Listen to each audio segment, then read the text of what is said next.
So what if I told you that the number one thing holding most contractors back isn't the bad clients, it's not this current economy, and it's not even their competition, but what if it is your own mindset? So look, today we're going to break down a real Facebook post that comes from a very popular contractor group, right, that's involved in Facebook. And I would say to you that this is exposing partially or even exactly what's wrong with our industry as a whole.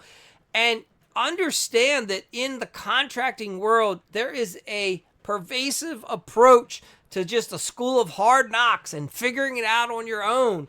And I would say that it doesn't have to be that hard, right? There are so many people that are looking down on getting help for a business owner.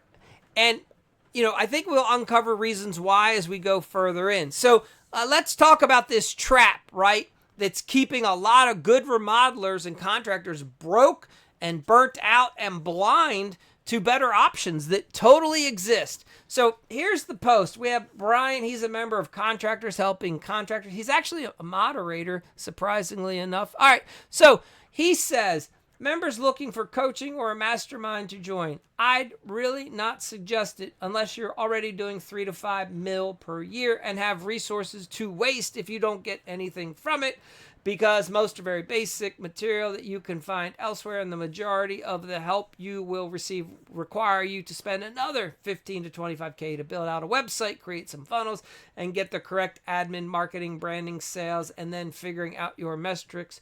Most of this will get when you hire these positions out to professionals, so the coaching ends up just being a major cost. To tell you probably already knew.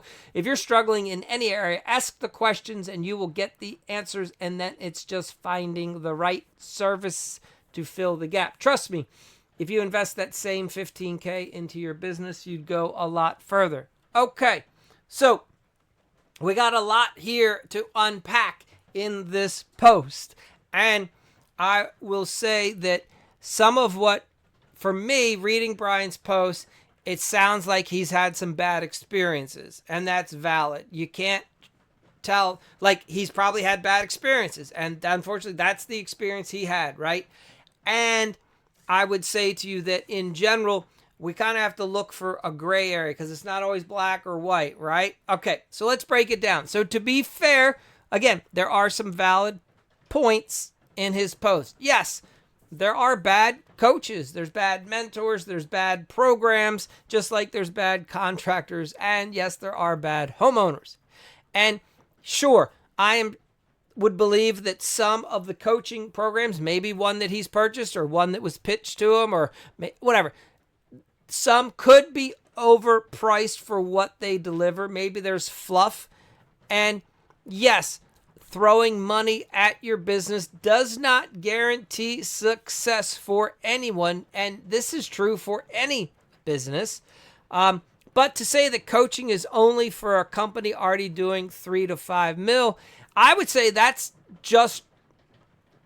wrong. And more than wrong, it's dangerous.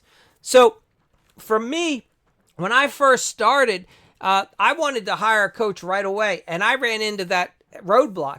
The program that I wanted to get involved with, they would not let me into the program because I wasn't doing I think it was 5 million, and I didn't have 10 or 15 years. And it's good because at first it frustrated me, but looking back, what it showed me was they didn't know how to help me and that's why they didn't want the money, because they were like, we don't know how to make it work. We only know these things that we take money from once you get to the 5 million mark. So I can see Brian's point being valid there with that particular company. And it's a well-renowned company. It's been out there a long time. And unfortunately, hey, people still go to them. I don't know why, but that's what it is. So, but this does not mean that that's the case for all coaching and training programs. Okay, so let's break it down a little farther from it. There really is this old school mentality mindset that in this industry, it's I'll figure it out myself, right?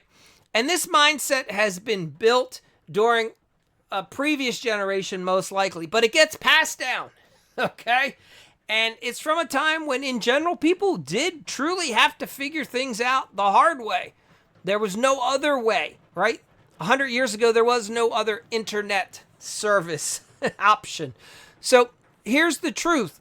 Just because our grandparents or somebody else had to learn the hard way, it doesn't mean it's the best way. Sure, some people need to learn on their own, and I'm not saying that's not the case. I'm saying that nowadays you can really get up to speed on how to grow and run a remodeling business much quicker with less headache and hurdles. Now, do you still have to struggle some? Sure, but you can get help. You don't have to do it all out on an island all by yourself, right? Look, successful entrepreneurs in any industry, they invest in leverage, right? Leveraging, and coaching is leverage. So psychologists talk about the fixed mindset versus the growth mindset. And the fixed mindset says, I should already know this. I don't need help, right? The growth mindset says, if someone can help me get there faster, why wouldn't I use that? So you got the fixed mindset guy, overconfident, resistant to help. Nah, I got it. I'm going to do it all on my own. Actually, a lot of that's because they're afraid to look weak. Then the ego, they can't accept help, right? So they have to do it by themselves. On the growth mindset side, the characteristics of that person are, hey, I'm curious, I'm coachable, and I'm focused on getting results today. Let's go. I don't have an ego. Teach me. I can tell you that I don't know the best way, and I'm looking to find it out. So, look, in general, a fixed mindset is what keeps people stuck and struggling. It's what has them repeating same problems generation after generation, year after year.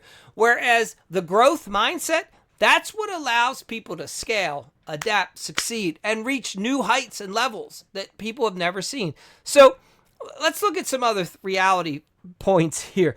Every profession has some sort of a learning path, right? Professional athletes, usually like baseball, you go through college, then maybe you get into like AAA, minor leagues, right? You get your skills, and then you move up into the majors, right?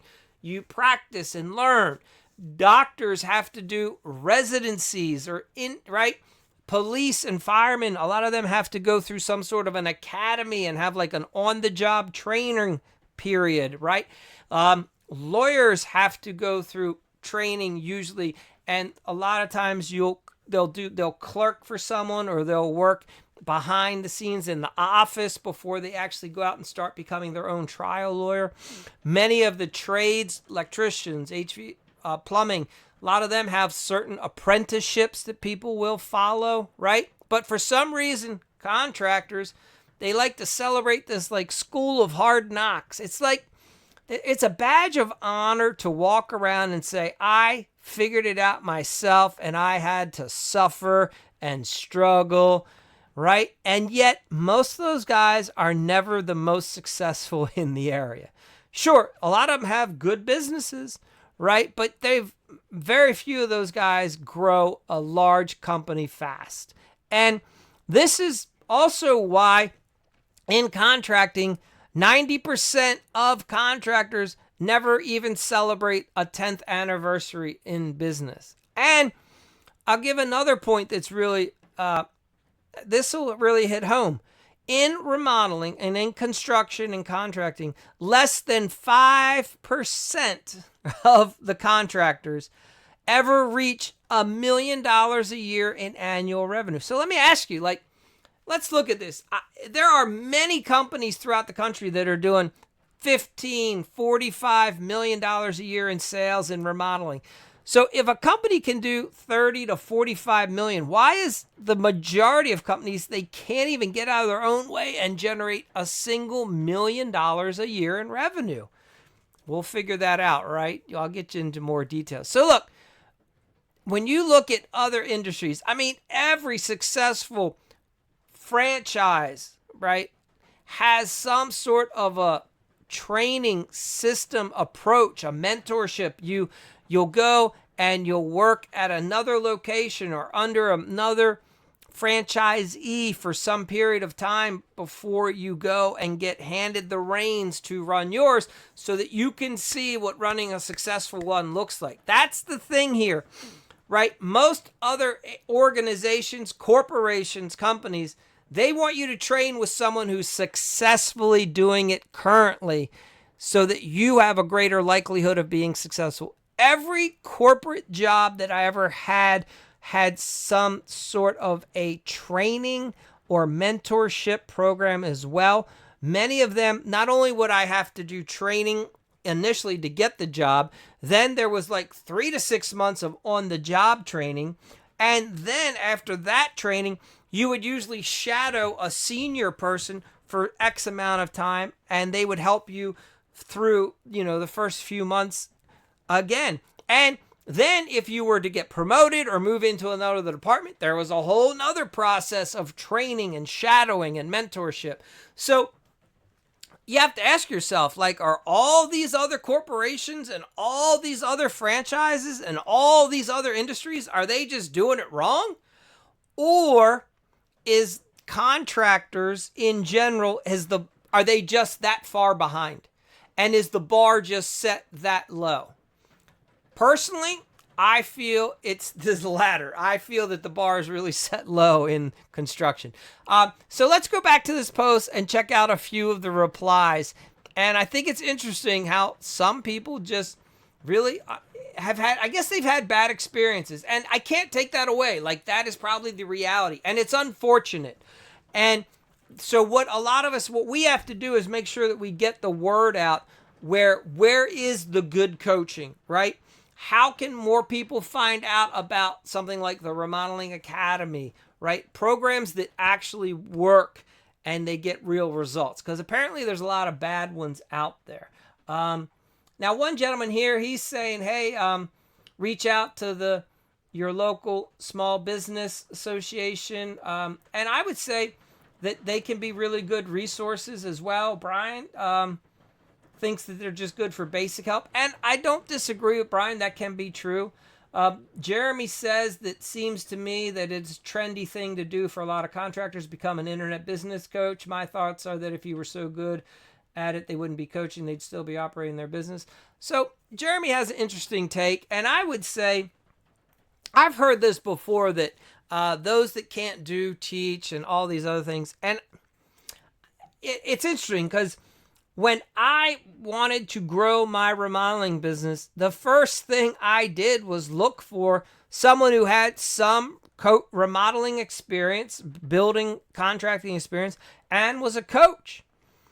And I went to them because they had already done what I wanted to do, and I wanted to learn from them so that I don't make all the same mistakes. Now, my approach was, I am probably not going to do anything 100% the same way that the other person did it. I have my own personality. I have my own style. I have my skills, my strengths, my weaknesses. So I look at what a coach has to offer, and I'm able to evaluate and say, the coach has some really good points here. I don't know, maybe I'm not 100% on board with that, but I'm going to take all of this and put it into play right away.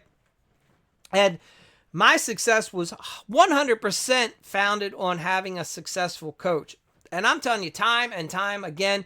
Now, for me, I think part of that also plays into, because my entire career life, I have learned from coaches. In every sport that I've played, I've been very fortunate. I've had great coaches, and they helped me develop into a much better person and athlete. And then, even little jobs that would seem insignificant. When I was in high school, I worked at Frank's Nursery and Crafts. It was an outdoor garden center on half of the business, and then the other half of the business was indoors and crafts.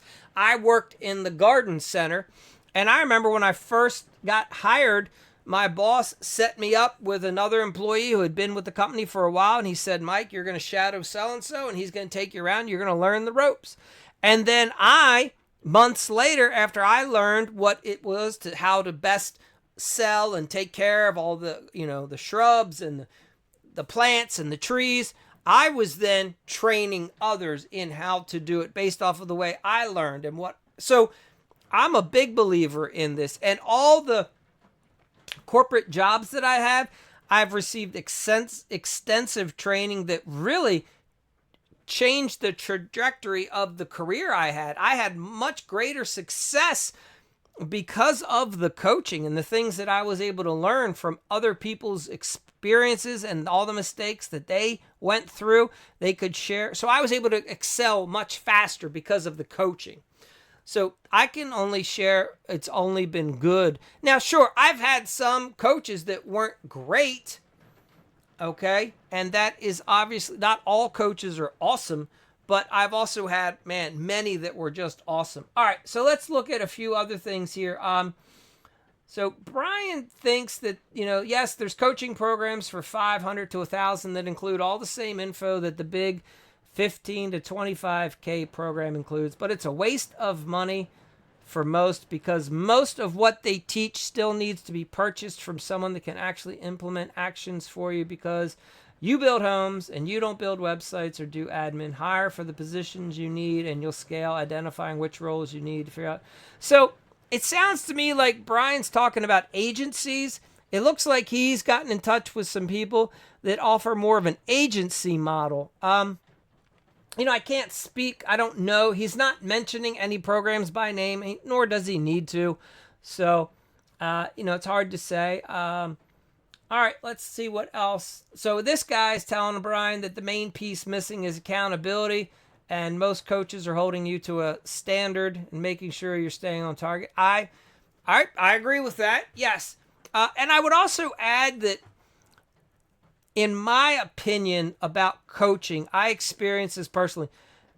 A good coach helps hold you accountable, and a great coach teaches you how to be accountable to yourself so that you don't need anyone, but that you can benefit from working with someone. All right, so there's a big difference, and if you need more on that, I'd be happy to break it down. That was something I learned, was not to have to rely on, for my coach for everything, but to be able to go to the coach for anything. There's a difference there. All right, so here Brian is saying the coaches don't hold their mentees accountable, but that's a nice thought that you believe coaches really care, because I've been part of a dozen of coaching programs and I've yet to find one that truly cares. So again, all right, so now we're seeing Brian has definitely had poor experiences in the coaching world, and that's unfortunate, right?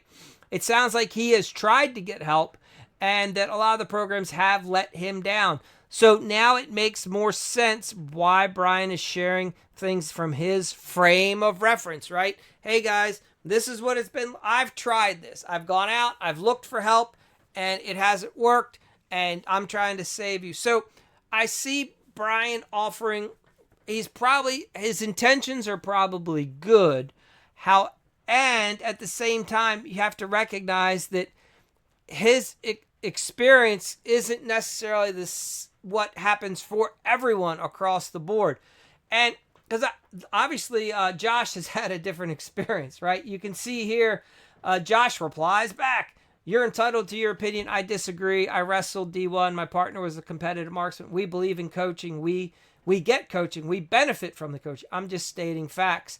And so, yeah, Josh, I'm in more of your boat. As I mentioned, I've experienced good coaching from being in sports, and I wouldn't go into anything without having some coaching work.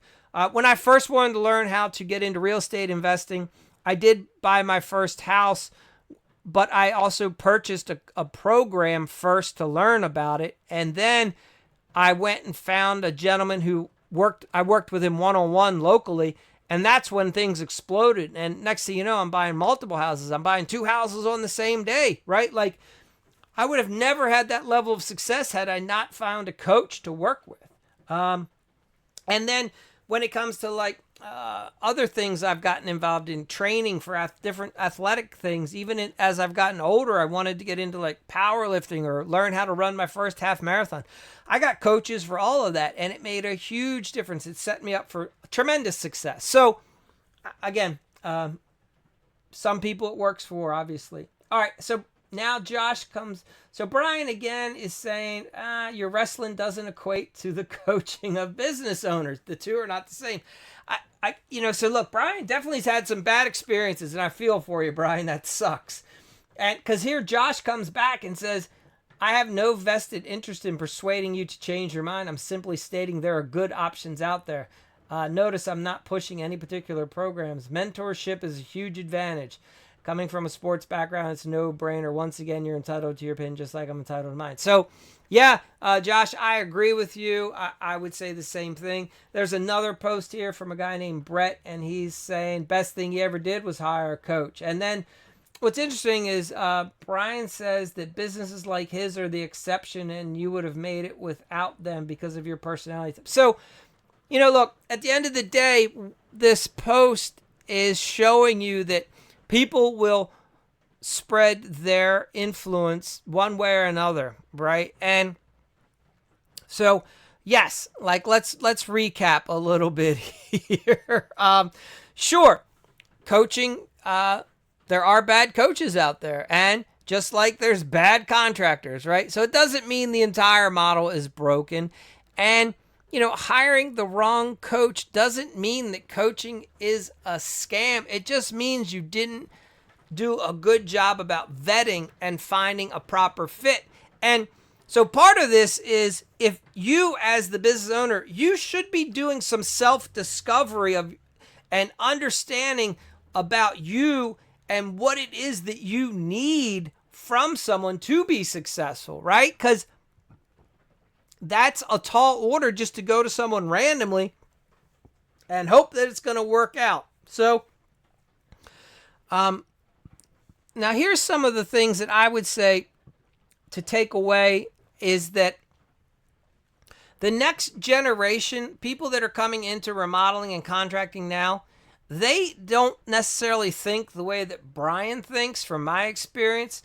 The new generation is like, they're digital natives. And here's what I mean. They expect to almost be coached and to learn.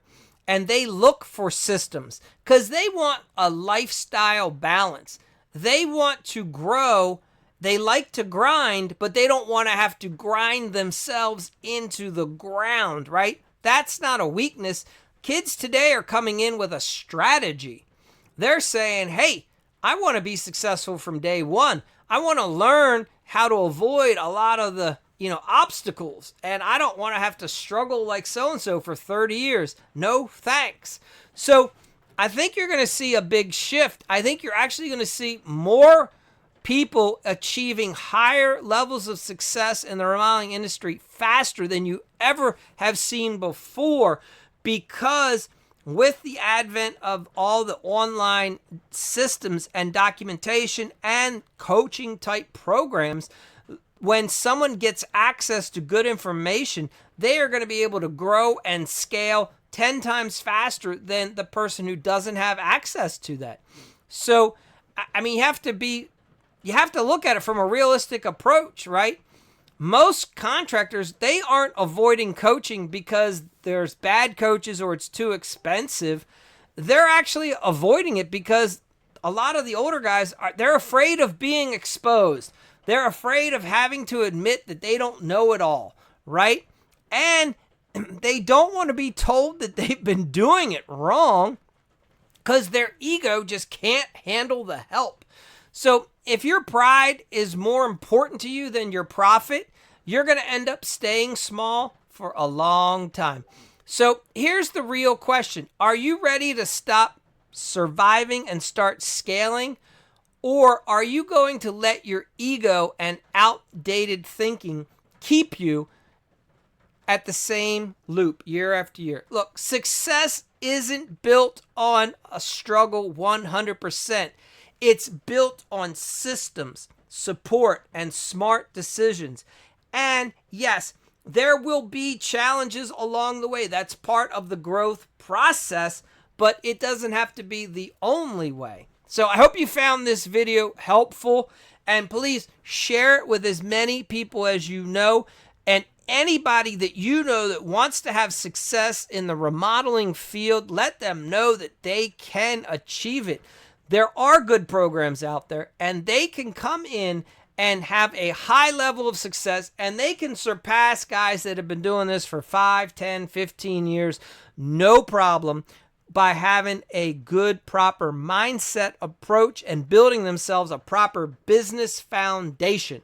So anyway, I recommend anyone just check out the Remodeling Academy, and specifically hop on in and get involved in our 5-day remodeler challenge. Go to Get Paid to Estimate and start your success journey now. Thank you for tuning in.